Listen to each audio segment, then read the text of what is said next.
जो काली माँ को भजता है वो माँ का हो जाता है। माँ को भजने से ही जीव की गति होती है। माँ का भजन किए बिना ये जीवन अकारथ जाता है। माँ का भजन ही जीव को पार करता है। माँ का भजन ही जीव को संकल्प विकल्प दोनों से छुड़ाकर माँ की गोद में पहुँचाता है। माँ का भजन क्या है, इसको समझना है। माँ का भजन क्या है? अपने आप को शुद्ध मन से, पूर्ण मन से माँ के चरणों में चढ़ा देना। माँ की दया के बिना ये नहीं हो सकता, इसीलिए सच्चे मन से माँ से कृपा की भीख मांगनी पड़ती है। माँ चाहे तो किसी को पार कर दे या किसी को जन्म मरण के चक्कर में डाल दे। वहाँ रूल रेगुलेशन नहीं चलते। माँ के हुक्म में ही कोटि ब्रह्मांड चल रहे हैं। माँ का हो जाने में ही सुख है। माँ सर्व सुखों का भंडार है।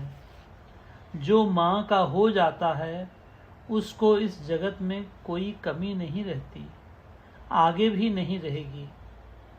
माई आप मिल जाती हैं।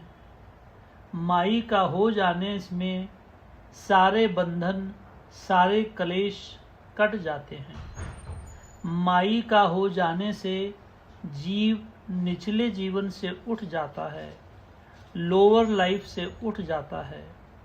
माई का हो जाने से माई पल पल जीव की रक्षा करती हैं।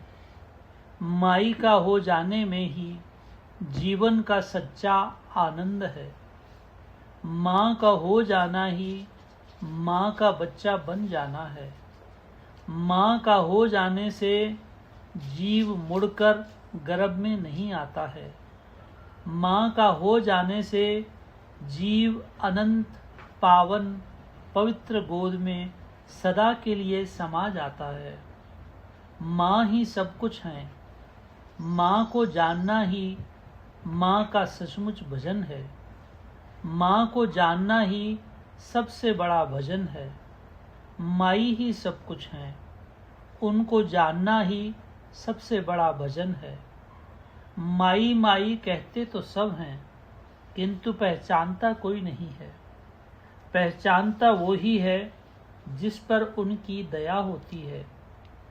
माई आप पहचान करवाती हैं, अपना आप जनवाती हैं, अपनी समझ आप देती हैं।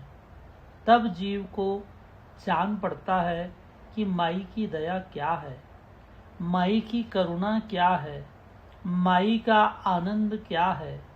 माई को जानने के लिए माई का बच्चा बनना पड़ता है।